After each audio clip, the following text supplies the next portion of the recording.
Hello everyone, it is Terry coming to you from the Saddleback at Dotes Creek Farm, and I am so excited to visit with you today about 6 tips or thoughts to survive or prepare for the apocalypse. Before I do that, I would just like to remind everyone to subscribe, hit that notification bell so you'll be notified when new videos are released, which should be on Tuesdays.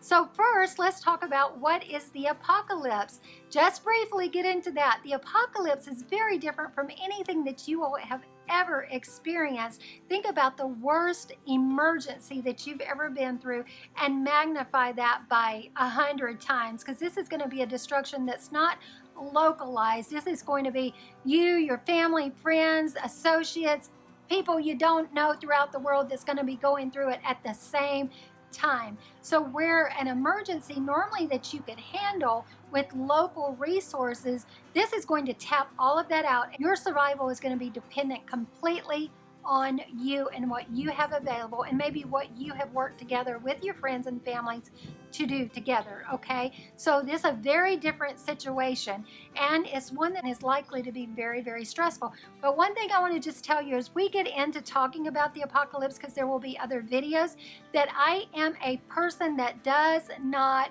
preach fear-mongering. I am not going to do that. I don't do that. I don't believe in that, because I think that we just need to be prepared just in general, and that comes from the fact that I am a Christian, I am a self-help enthusiast, and I am a nationally certified emergency manager, which means I work every single day to help communities prepare for and respond to and recover from natural, man-made, and technological disasters to make sure that life and property are preserved and protected. So it's something I'm very used to, very comfortable with, and comfortable talking about also. So you'll never hear me preaching fear. This is preparedness, okay? We need to be prepared for what may come. We hope for the best, but we prepare for the worst. So let's talk about the 6 tips. They seem very basic, but actually will take some of your time and thought into some of these, and that's why I will also cover them in separate videos. So let's start with, again, I'm going to list them all and we'll just talk briefly. You've got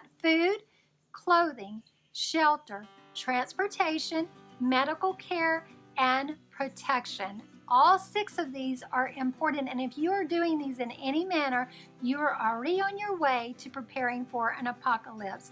But remember, an apocalyptic event is a time when you are not going to have access to what you're accustomed to, so you're going to have to be creative and use some skills and survival skills that hopefully you're going to develop as we kind of learn this together, okay? So let's just briefly talk about food. Again, we all know we need to have proper nourishment and hydration. How are you going to do that? Do you know what you can utilize on limited resources? Do you know that you can get dew off of leaves to actually drink water from? That if you had to actually go out into nature, that there are things you actually can consume that you may not be accustomed to, but that are actually nourishing to you and can provide that hydration. Next is the clothing. Are you going to have proper footwear and proper clothing for the specific time of year? We don't know when the apocalypse is going to happen, so you need to make sure that you have the proper clothes year-round that you can just grab and go if you have to, or if you have to shelter in place, but specifically footwear. What if you have to hike somewhere, if you can't get to your transportation and you have to walk a really long way? Do you have the proper footwear? And also even head covering, because we don't know what type of elements that we're going to encounter. The next is shelter. Our bodies don't like just being out in the broad open because of the sun beating down on us or certain elements. So what type of shelter are you going to have available? Is it going to be a tent? Are you going to shelter in place? Or are you going to have to construct something out of raw materials? Do you have the skill set for that? The next is your transportation. How are you going to get from point A to point B if you need to? Medical care. Do you know how to dress a wound? Are you comfortable doing that? Setting a broken bone. Do you have that extra medication for that underlying condition that you may need? Do you know how to get that and to make sure that you have it available to you for a long period of time? Protection. We do it on a daily basis. You have locks on your doors. You have alarm systems. People will have pepper spray, so you know some types of protection, right? But the protection that I'm also talking about is how are you actually going to protect yourself if you have to use a weapon of any sort? Do you feel comfortable doing that?